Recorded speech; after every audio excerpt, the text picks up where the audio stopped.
The views and opinions of the following show do not necessarily reflect the views and opinions of News Talk 1450 WOL, Radio 1 Incorporated, or their management.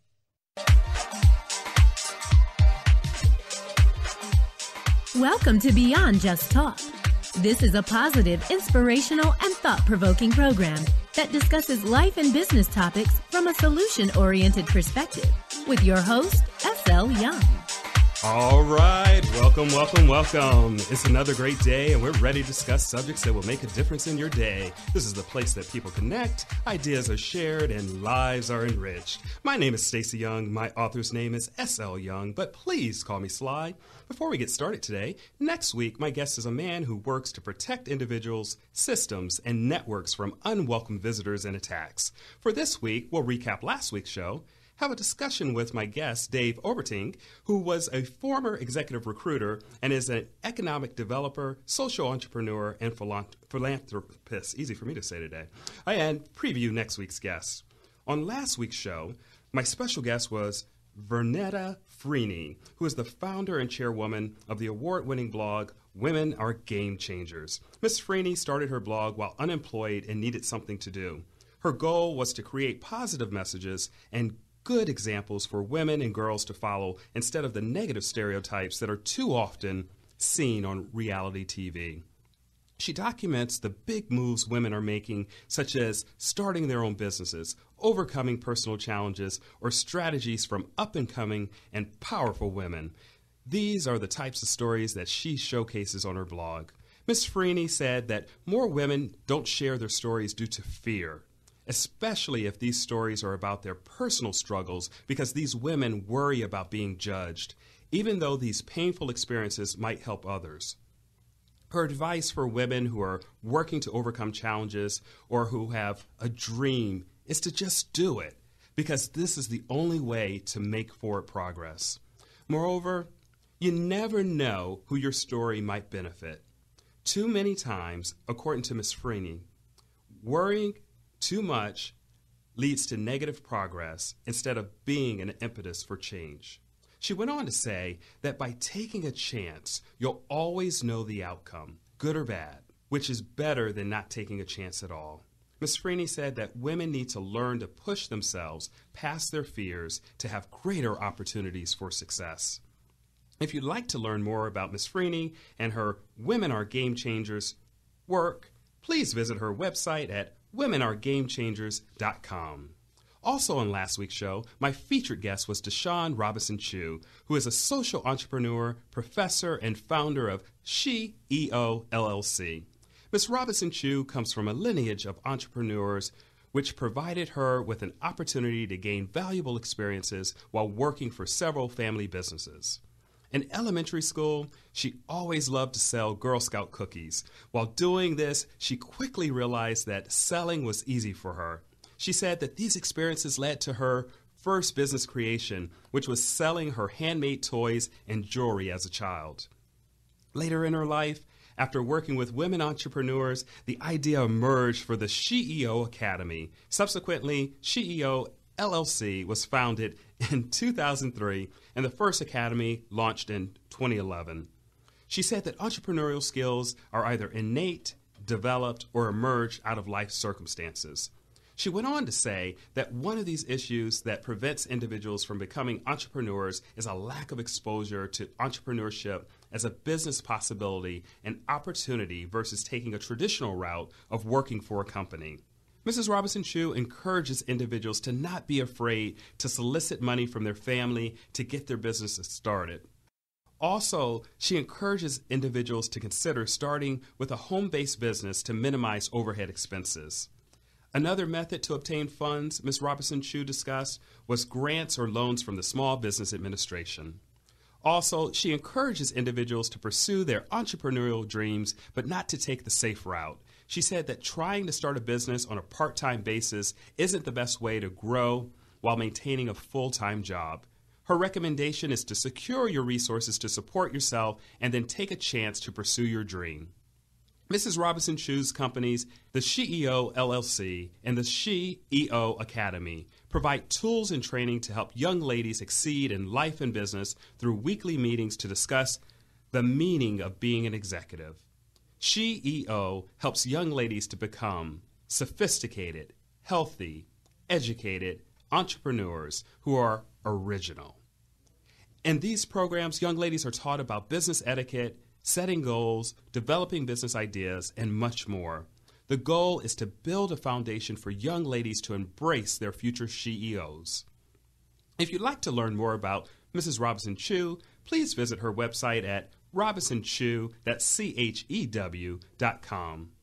If you'd like to learn more about SheEO LLC and the SheEO Academy, please visit its website at SheEOAcademy.com.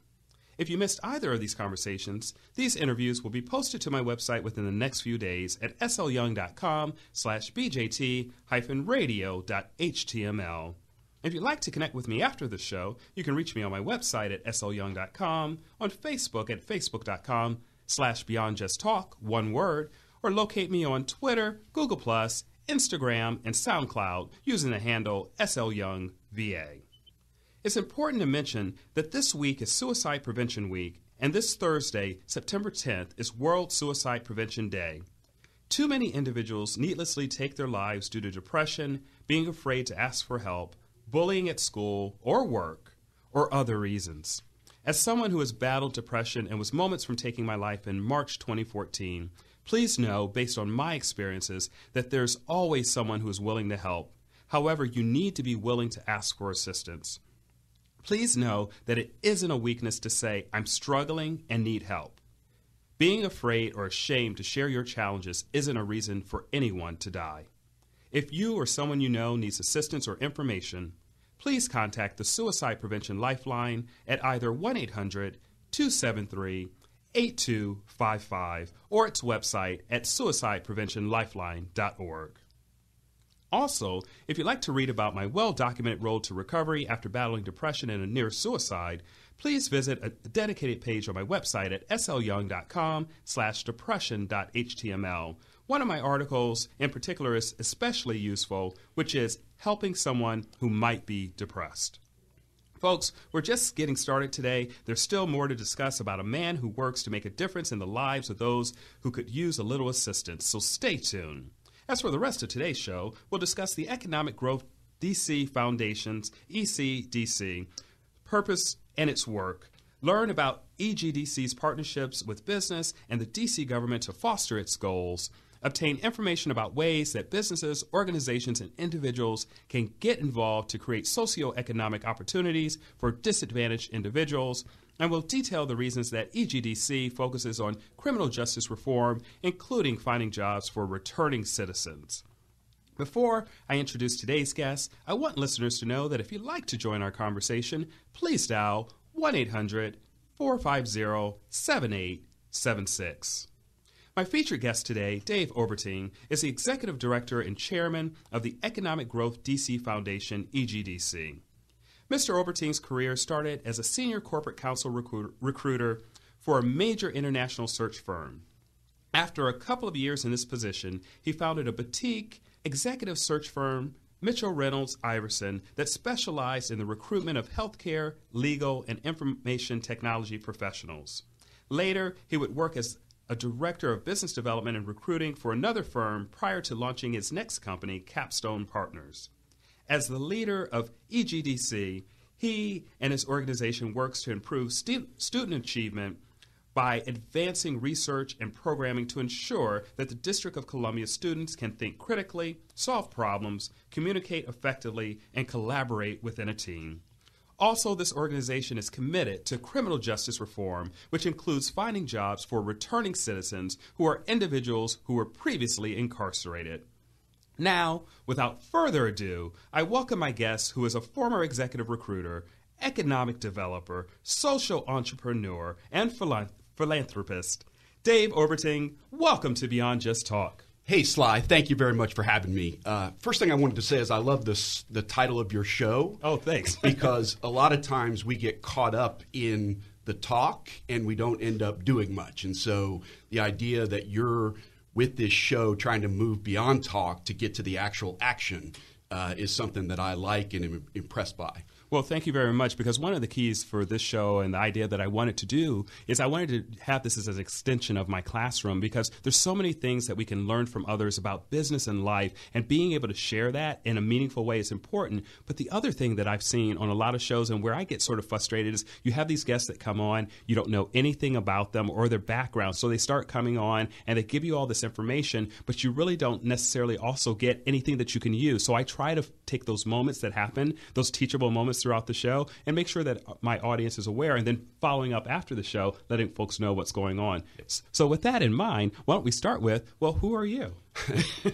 Be glad to do that, Sly. I like to talk about myself. Okay. So let me say again, my name is Dave Oberting, and I am the executive director and chairman of a charitable organization that focuses on education and workforce development here in the district called the Economic Growth DC Foundation. And there are a couple of things that we work on in particular having to do with programming. One is... But let's not get there yet. Sorry. So I just want you to introduce yourself. Sure. Who are you, so that my audience can become familiar with you? And then we'll get into the details later. So I am a guy who spent 20 years in the job placement field. I helped people find jobs. I've done that probably 3,000 or 4,000 times over the course of the last 20 years. And so everything that I get involved in and that I look at has to do with finding jobs for someone, whether that be young people who are having a difficult time finding jobs, whether that be returning citizens, whatever group that may be. The idea of helping them find good full-time employment is something that we focus on. And I think that's great. And then, so how did you get started in your career? So as you were determining what you wanted to do and be, how did you get started? It's easy. It's a family business. Okay. My dad was a longtime headhunter and operated a couple of really large recruiting firms in the Midwest. And so when I graduated from college, I wanted to come to work for him immediately, but he wanted me to go and get a couple of years of experience outside of the recruiting industry. Mm-hmm. And so I finally wore him down, and he finally agreed to hire me right out of college. And so that's how I got my start. Well, you know, that's always a nice place to start, where you can work with your family to learn, because who's going to care more about you and your developmental needs than your family? So did you continue to work with your family for a long period of time, or did you just do it short term? I just did it for 2 years. Okay. And my dad helped me open a business in North Carolina. And so I moved from Columbus, Ohio to North Carolina to open Mitchell, Reynolds, and Iverson. And my dad did help with that. Okay. And then, so what drove you to start that firm or that company on your own? Well, it's pretty simple. The office that I was working in under my dad had about 50 people in it, and I did not want to be the boss's kid. You know, I wanted to go out and do something of my own and start on my own, and so I left so that I didn't have to be under the shadow of being the boss's kid. Right. So it sounds like you didn't want to be that person who folks were looking at as the person who was given something, and you wanted to prove to yourself and maybe to others too that you had the capabilities. Exactly. Well, I think that's a great thing to have, because having that drive to say, I want to be better and I want folks to think of me other than getting that handout is important. So we'll take a break right now, and we'll start up on the other side.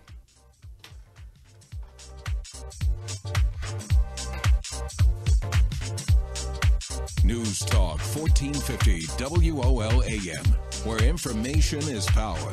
Good morning. This WOL traffic update is brought to you by MedStar Washington Hospital Center. 295 southbound, the accident that was there for a while at East Capitol Street cleared away with delays from Benning Road.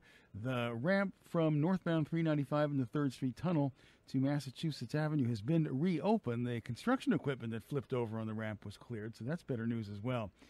MedStar Heart and Vascular Institute, pioneering new ways to help patients with advanced heart failure live healthier lives. Visit MedStarHeartInstitute.org. Now your WOL weather forecast brought to you by Geico.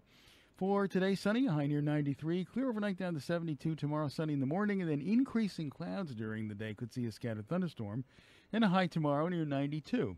At Geico, you have a choice of ways you could save on car insurance. Call 1-800-947-AUTO. Go online to geico.com or stop by the Geico office nearest you. Steve Hirshhorn for News Talk 1450 WOL, where information is power. All right, folks, welcome back.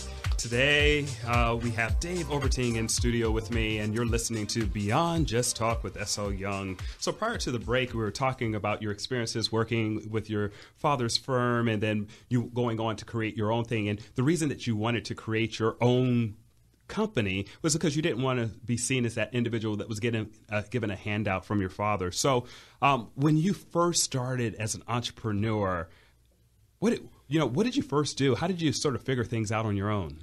Well, I was 25 at the time, and so the idea of starting a business at that age was something that I probably hadn't had in mind originally. But when the opportunity to move down to Charlotte presented itself, the way I got started was just working as a recruiter and then eventually hiring a couple people to work for me. And so we ultimately got that first firm up to about 6 people. And so it's purely a hiring process and a business development process. Right. And then for folks who aren't familiar with the work of a corporate recruiter, tell us a little bit about that role.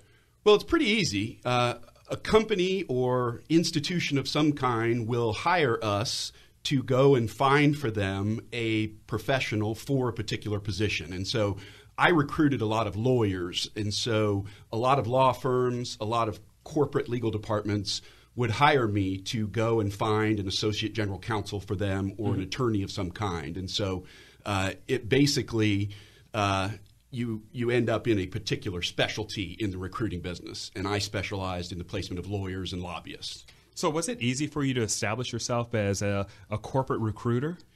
It takes a lot of training and it takes a lot of time to get good at it. It's not a business that you just jump in with zero experience. And so I went through a pretty extensive year-long training program, and then it took another 4 or 5 years for me to really get good at the business. And then probably from, once you establish your client list, then you were probably networking a lot and getting some good referrals from that as well, right? Yeah, and hopefully you're doing a good enough job that you are getting some repeat business, you're getting some good word of mouth, and so other companies are coming to you with opportunities to recruit for them.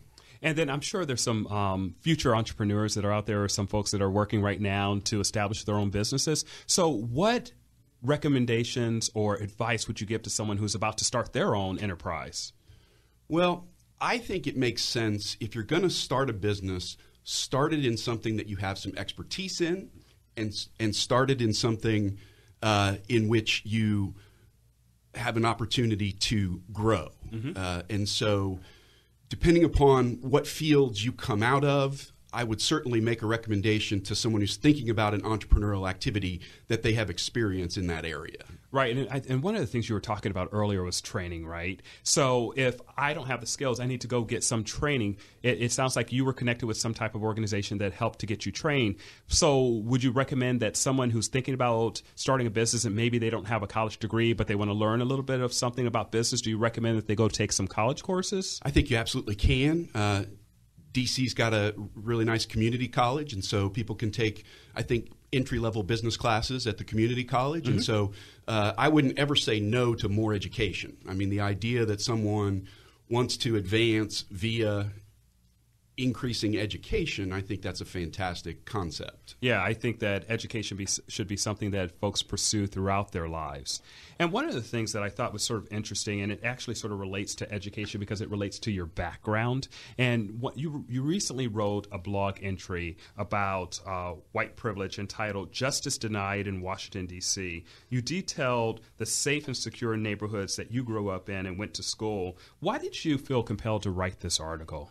Well, Sly, I think a lot of white people in particular misunderstand white privilege. And when they hear somebody talking about white privilege, they think, oh, well, that's not me. But the truth is, white privilege, in my mind, in the way that I experienced white privilege, is through the realization of the American dream. I got to go to college. I got to have a good white-collar job available when I got out of college. And so all those things that you think of when you're growing up that make up the American dream, that in my particular case, I can't speak for other people's white privilege, but in that particular case, that's what I meant by white privilege, which was I had 2 parents who were married to each other. I went to safe schools. I went to good schools. My parents, They knew I was going to go to college. They sent me and they paid for it. And so all those things, which were basically middle-class entitlements, that is the American dream. And I think a lot of African Americans in the district have been denied the basic educational, economic, and job opportunities that people like me take for granted. Yeah, and it's interesting, this term white privilege, because, you know, a lot of times when you think about maybe about 20 years ago, this term was thrown around a lot more, but some folks still use it today, a term of affirmative action, and whether that's required or not. But before we even talk about, you know, whether that's something that's required or not, when I've always heard white privilege, there's two classifications that I've typically have heard it related to. When you're in an organization and you have a family member or someone that's within your network that can help bring you along, because that happens a lot. And then the other situation is with colleges, and being someone who is, you know, your mother, your father, or a relative went to that college. A lot of times there are colleges out there and universities that will automatically admit you because of your lineage. Legacy. Yeah, legacy, sorry, yeah. And that is very common in college. A lot of them have separate lists for the type of people they're going to enroll, and there is usually a list for legacies. And I was a legacy. I went to Butler University. My dad went there. My mom went there. And so I'm sure there was some consideration for the fact that I was a legacy, because my high school grades were not good at all. Right. And so when we think about having white privilege, and you just described your experiences and how you might have got into where you did, so do you think that that's that far off from having affirmative action where there are, we'll say, set-asides or quotas for certain groups? And they don't have to be folks that look like me, that are African-American or black, however you want to refer to it. But do you think that there's a need to have that today? Are you talking about educationally or in the workplace? Just across the board, really. I have always thought that affirmative action has been a positive impact on our society. I know there are a lot of people who disagree with it, but I personally have always said that both on the education side and in terms of job opportunities, that it can be beneficial.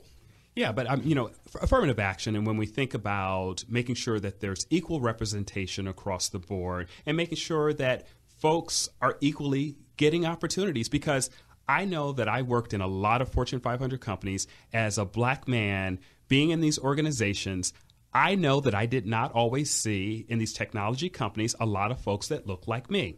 And so there were many times when I was in conferences or in meetings and someone would walk in and they would look in the room. You wouldn't have to look to find the black person in the room. You saw me. And we know that these things exist, especially with the recent conversations when we look at what's happening at Google, Twitter, Microsoft, these big high-tech companies. We know that there's issues with this. And the other thing that I see that happens in organizations is that you see a lot of minorities at the lower levels of the organization. And as you go up higher in the organization, you see less and less folks that are diverse across the enterprise. And that significantly needs to change.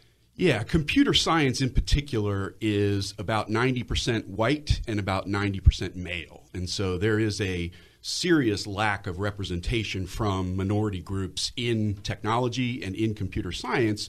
And that's one of the reasons that we created our after-school coding program called Code for Life, where we are teaching about 100 DCPS middle school students basic computer programming, with the idea that that will put them on a path to a high-wage occupation that doesn't necessarily require a college degree. Exactly. Well, that's great. And then also in this piece, you wrote that there was never any doubts that college would be a possibility for you, and that there would be would not be any concerns about obtaining employment. However, you also wrote that you took these expectations for granted. What does that mean? Well, I think, again, that's the definition of the American dream. The idea that a good educational opportunity is yours by right. A good job opportunity is yours by right. Those are the things that a lot of Americans and a lot of people in D.C. take for granted and don't realize that there are whole other segments of the population that have been systematically denied those opportunities. And I would agree with that wholeheartedly. And some might suggest that this type of white privilege that you're referring to doesn't exist, and would suggest that individual outcomes are a result of their efforts. So what's your response to this type of commentary? Well, I think a lot of people define white privilege in different ways. And so when you talk about someone saying there's no such thing as white privilege, well, I think they just come at it from a different perspective. And so I was strictly middle class. My parents were both teachers. We did not make a lot of money when me and my brother were young. Mm-hmm. And so when you think about that kind of white privilege, that's just part of what comes as part of the American dream, which you knew that you were going to get a better opportunity than what your parents had. Mm-hmm. Okay. And then you also wrote in this piece, many, if not most, African Americans in the District of Columbia and around the country have been systematically denied the kinds of educational, economic, and job opportunities that the average reader of this blog takes for granted. Why do you think that that's true? I think historical racism is a factor. I think segregation is a factor. I think there are all sorts of reasons having to do with the denial of social and economic opportunities. Yeah, but I think more and more folks aren't willing to even have these conversations, because typically the conversation that I hear when I talk about this with whether it's my friends that look like me or with others is that, can't we just get over it? You know, let's just move past it and then everything will be fine. We don't need to talk about it anymore. But until we resolve these issues and make accommodations and adjustments to resolve some of the inequities that exist, we will always have these types of issues, and we'll need to continue to have these discussions. I think absolutely. I read recently about an interesting story. In the 1950s, after the end of World War II, as America was moving to the suburbs and we were creating the interstate highway system, the Department of Housing and Urban Development specifically redlined African Americans out of a lot of those suburban neighborhoods, mm-hmm. where they were forced to remain in an inner city that was decaying because of people moving to the suburban areas. And so when I think about the structural aspects of why there is so much economic difficulty, that really hit me. That was something that I hadn't heard before. Mm-hmm. I think there's a lot of challenges that still exist out there. I think some of the greatest challenges that we have today are related to the educational system and the lack of real access for everyone, because colleges are getting very expensive and not everybody can afford to go. And folks will say, well, you can get a grant or you can get a loan, but folks are coming out with six-figure loans and debt that are going to burden them for years, and folks are really starting to rethink that. Especially some of the millennials are saying, why do I need to go invest all this money in learning to do these things when I can actually go out and get a job and do it today? Yeah, I think in terms of skill sets as opposed to educational degrees or diplomas or certificates and all that stuff. And so I want somebody, a typical DC resident, to be able to have the opportunity to gain the skills that are required to command a middle-class job. Mm-hmm. Sometimes that happens with a college degree, sometimes that doesn't. And so if we are transmitting as a jurisdiction the right kinds of skills, then you don't necessarily have to have a group that always goes to college. Right. And then, so what, all these things that we're talking about right now, and we've got about 45 seconds before we go to break, but what can be done to reverse this trend that's allow so many within our society to systematically be left behind? I think that a lot of what has happened in cities has to do with simple neglect. And while we pause right there, and we'll pick this up after the break, and I'll ask you the question again.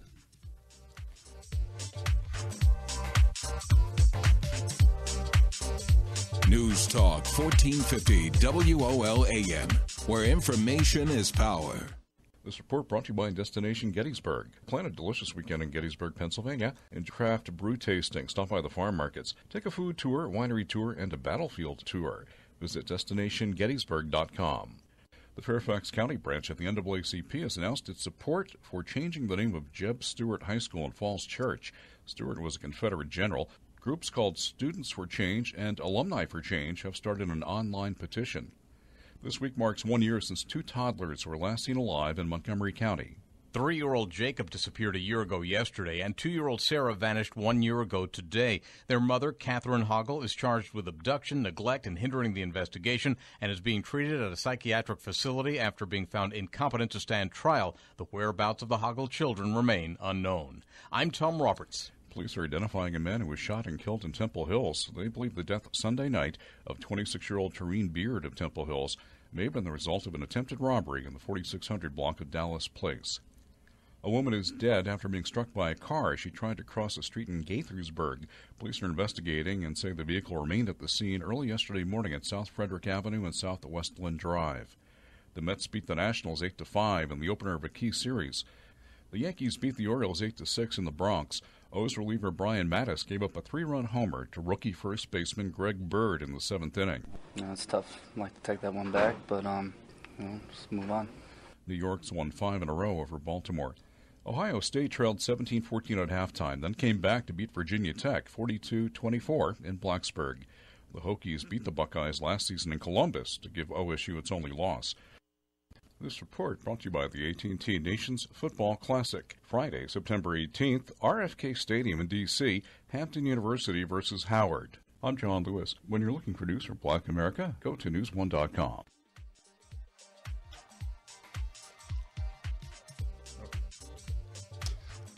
All right, folks, welcome back. You're listening to Beyond Just Talk with S.L. Young. My guest today is Dave Oberting, and we've been having a conversation about some of the challenges that minorities face and some of the things that are going on in D.C., and we'll get to talk about his organization in just a moment. But before the break, I had asked you a question, and we sort of ran out of time before you had a chance to fully answer it. But the question that I asked was, what can be done to reverse this trend that so many within our society are systematically being left behind?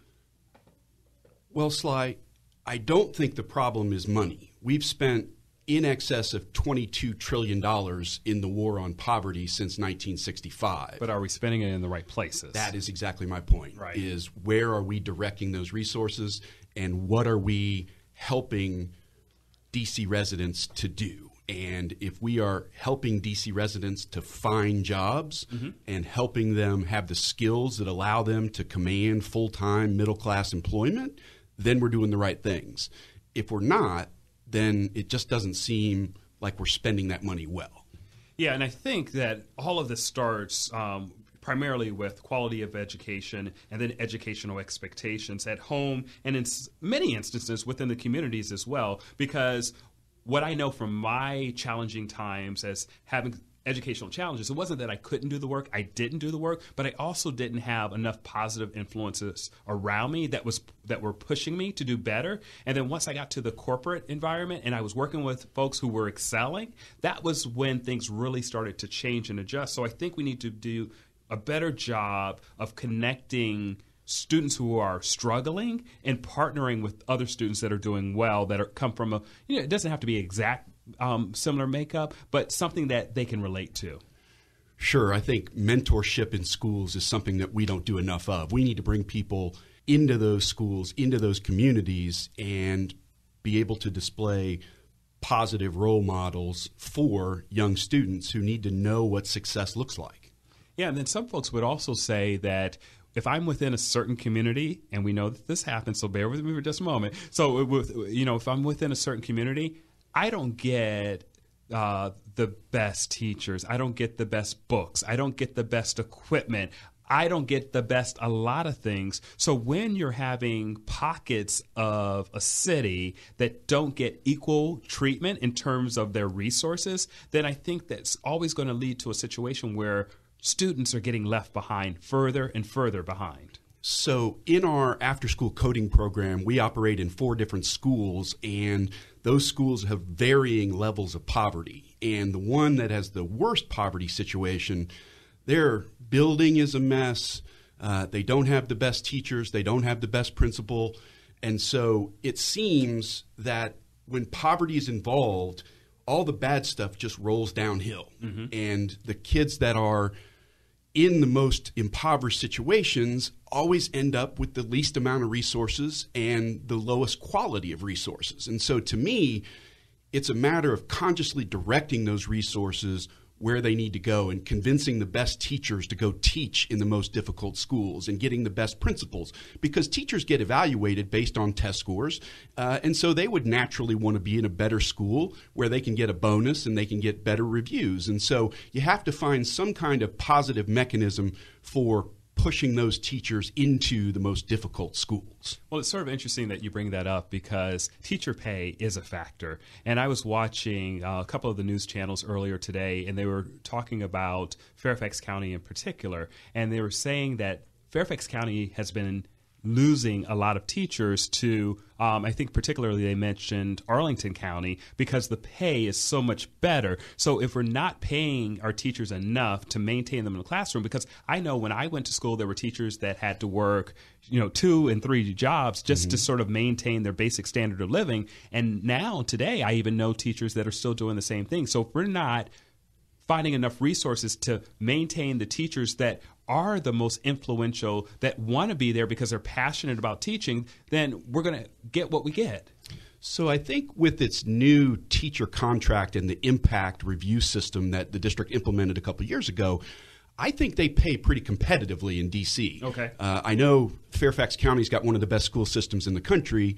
You would think that they would pay competitively. So it's interesting to me. I had not heard that Arlington was drawing away a lot of their teachers. Just heard it this morning. Yeah. Breaking news.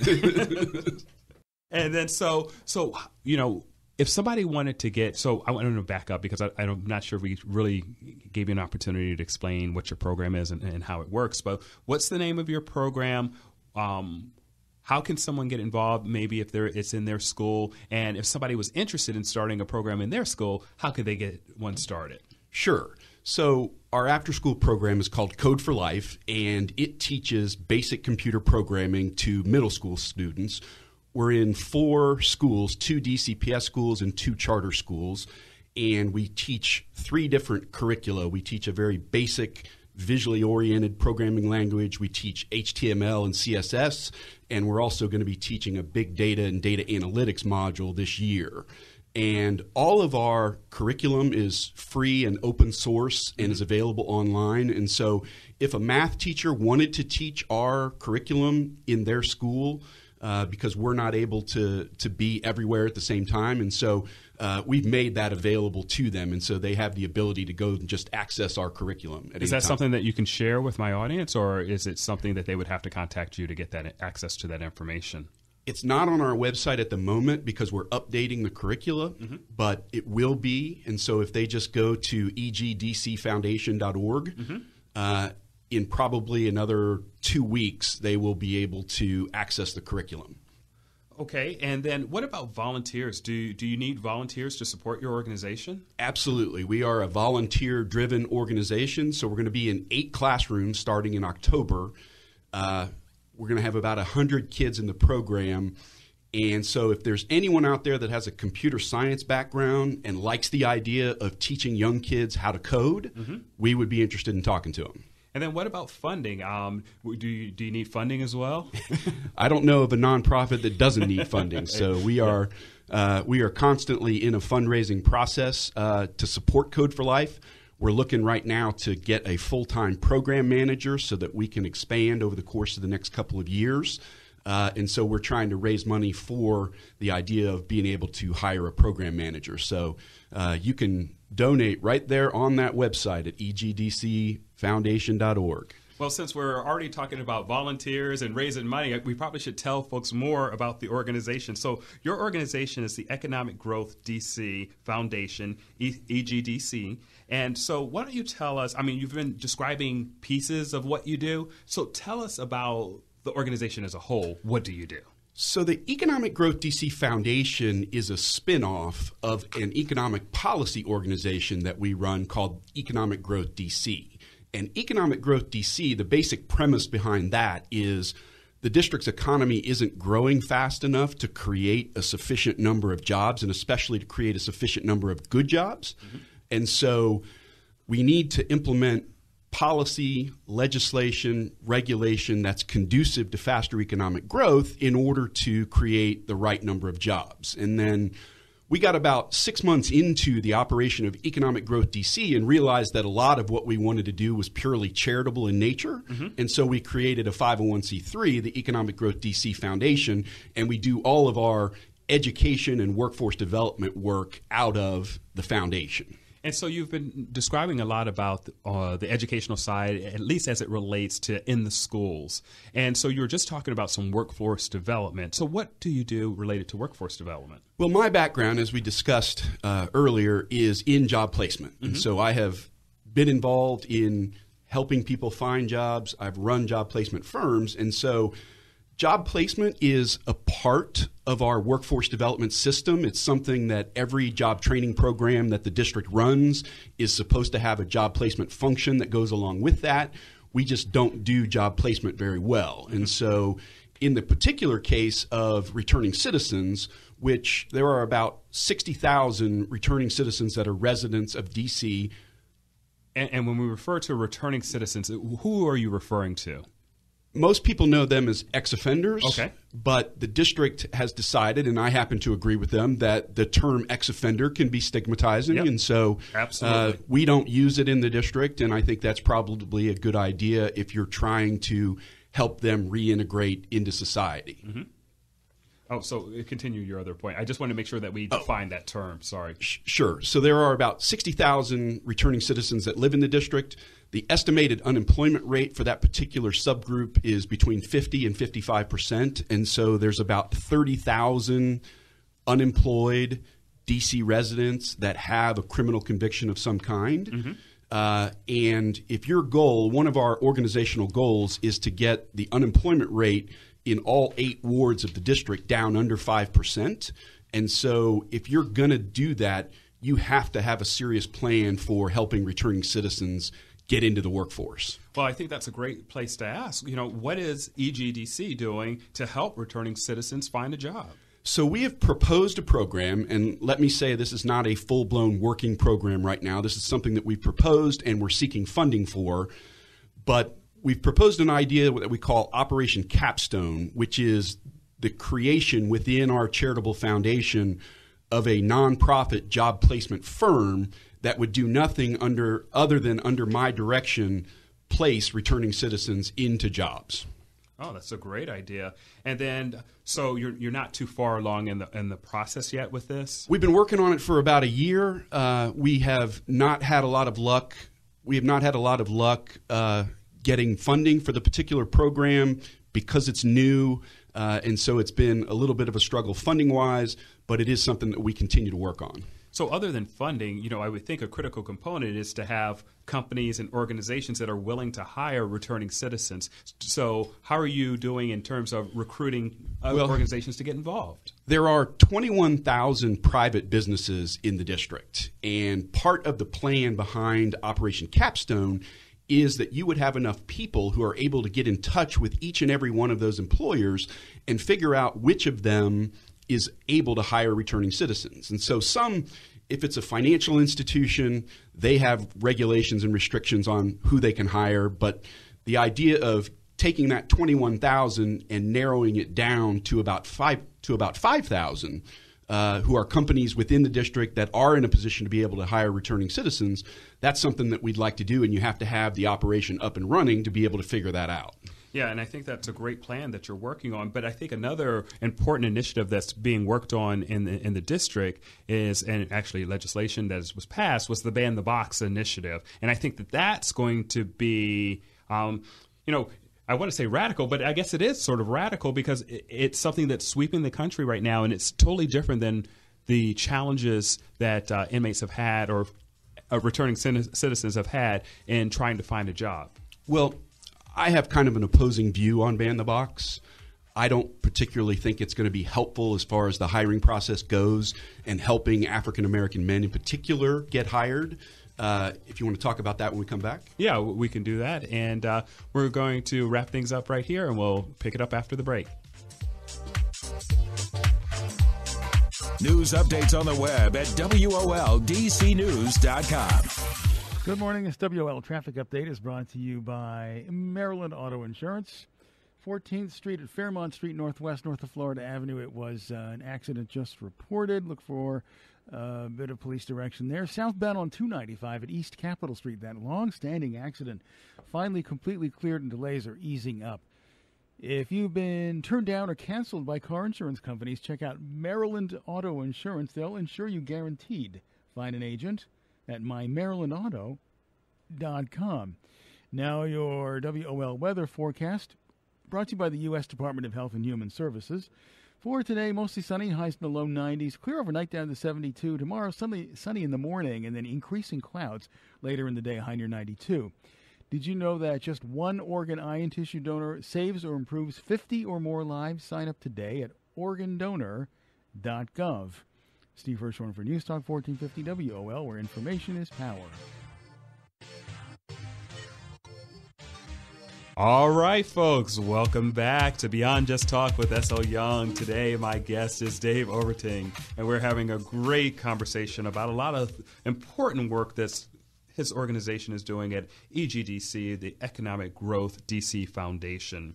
So prior to the break, we were talking about the Ban the Box initiative, and the Ban the Box initiative is the removal of the checkbox on an application so that former inmates don't have to disclose that they were previously incarcerated, because a lot of times individuals are being discriminated before they can even have a chance to get a job. And I'm not sure how this applies to D.C. or not, or if it's in another jurisdiction. Some states don't even allow you to ask during the hiring process either. So you were saying that you have an opposing view about Ban the Box and whether it's going to be an effective tool to reduce or to increase the amount of hiring, especially among African Americans or blacks. So, Sly, keep in mind that I spent 20 years in the hiring process. Mm-hmm. I don't have a lot of expertise in much of anything, but what I do know is why people get hired and the process that they go through in order to get hired.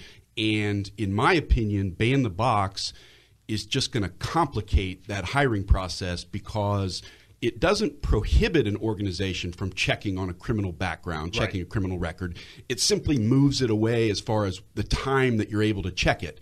And so, in my opinion, that is going to simply complicate the hiring process, is going to make it more difficult for employers to know exactly the type of person that they're hiring and know everything that they want to know about the person that they're hiring, which then causes them to become more nervous about the hiring process and can have a chilling effect on hiring in general.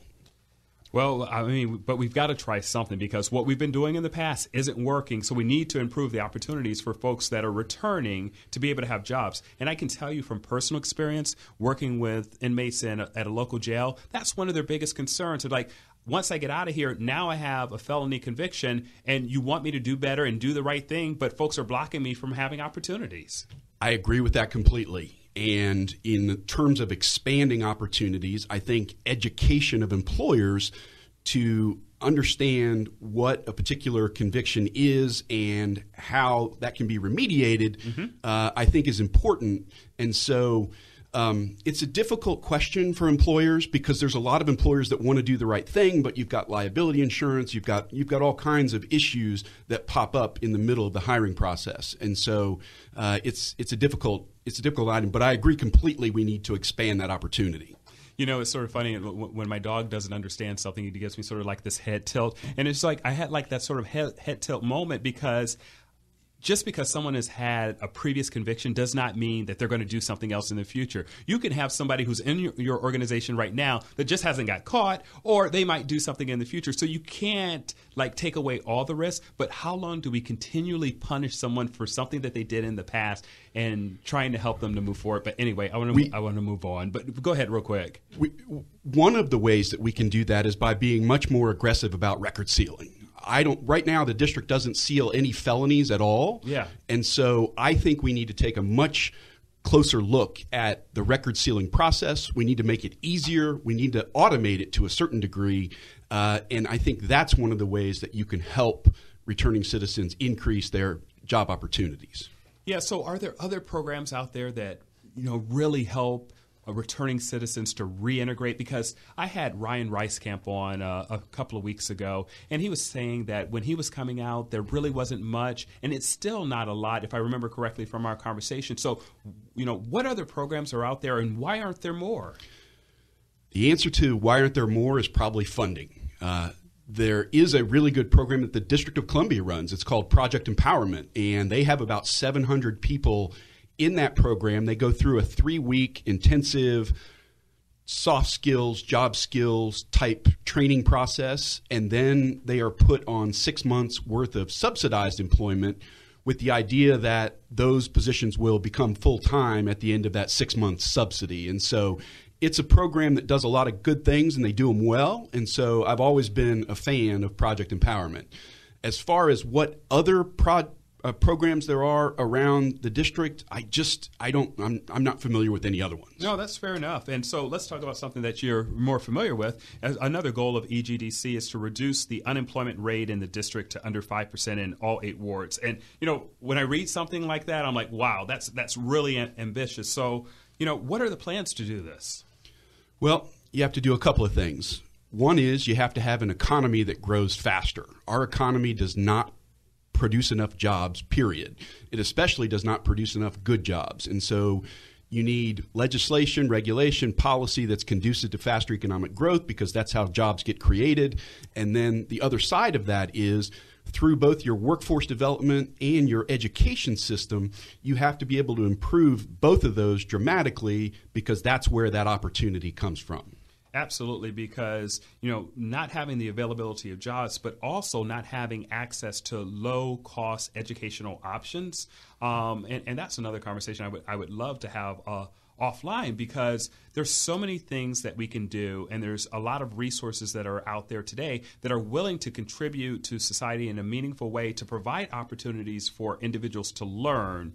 But we've got to work on ways to reduce the cost and this burden to access to entry so that more folks can have opportunities. But on the other side of that, we also need to make sure that corporations are stepping up and doing their part as good corporate citizens. Sure. A successful workforce development system is predicated on it being driven by employers. Employers in the district have to become more involved in not just the creation of training programs, but the structuring of those training programs, even the funding of some of those training programs. And so until we have a workforce development system that's more driven by employers, we're just not going to be that successful in placing training graduates out of those programs. Right. And I also want to back up a little bit, because one of the questions that I meant to ask you earlier is that is about your role as the executive director at EGDC. What do you do in this role? Because if someone's interested in starting their own nonprofit, they want to be an executive director and run an organization, what is it that you do, and why is it important to have someone like yourself running these types of organizations? Sure. Well, Economic Growth DC is an economic policy advocacy organization, and what I do in the role of executive director of that organization is essentially advocate for faster economic growth. We get down into the weeds in policy, on economic policy, but for the most part, the idea behind that is let's get our economy moving faster. And then as far as the charity is concerned, the Economic Growth DC Foundation, we decided that we wanted to work on programming because we actually wanted to get some things done. And so that's why we created Code for Life. That's why we created the Returning Citizens Job Placement Program. We also have an entrepreneurship program for minority entrepreneurs. That's kind of like a venture capital fund for micro minority entrepreneurs. And so those 3 programs are what I work on as the executive director of the foundation. I'm not sure if that answers your question. No, that's fine. And then if someone out there is a budding entrepreneur and wants to create their own organization and they don't know where to get started, what recommendations do you offer? Well, the actual technical aspects of getting started are pretty easy. You just file a Form 1023 with the IRS, and that's how you start a foundation or a nonprofit. So, but to me, the question is, how do you decide what to focus on? How do you decide what to focus your efforts on? And so for me, the idea of reducing the unemployment rate was something that I was passionate about. When I look at the predominantly African-American parts of the District of Columbia, some that suffer unemployment rates as much as 20, 25, 30%, that was something that I saw as kind of a moral imperative that I needed to do something about. And because I have a background in jobs and job placement and job training and those sorts of things, that's why I got involved in that. And so I think know your passion, figure out what your passion is, and that will lead you to the type of nonprofit that you want to be involved in. Yeah, it's amazing that you bring up passion, because that's something that a few of my guests have actually said it's the driver of what you do. Because if you can find something that you're passionate about, then it's like never working a day in your life. And because I know there's so many things that I do, and I found some of my passions in recent years, I can get lost in it for hours. And I'm like, oh my gosh, it's like all these hours. And when you can do something that you can give back in a meaningful way, it just makes it even more valuable. Yeah, it's interesting. I started Economic Growth DC 2.5 years ago, and I have enjoyed literally every minute of it. There hasn't been anything in the entire 2.5-year period that I've rolled my eyes at or said, hey, I'm not interested in doing this. I mean, every single moment of it has been interesting and inspiring, and it's been fantastic. And so are there any other initiatives that EGDC offers? We just run those 3 programs right now. We do a little bit of education and workforce policy out of the foundation, and then EGDC is focused on the economic policy. And then what about businesses or organizations that want to get involved with socioeconomic development? What advice or recommendations might you offer? I think that you just have to figure out what your niche is. Where do I have some expertise, and how can I bring that expertise to bear in a particular way with a particular organization? So for me in particular, it was on that economic development, job training piece of that allowed me to have some passion. And so I think I come back to the passion ideas.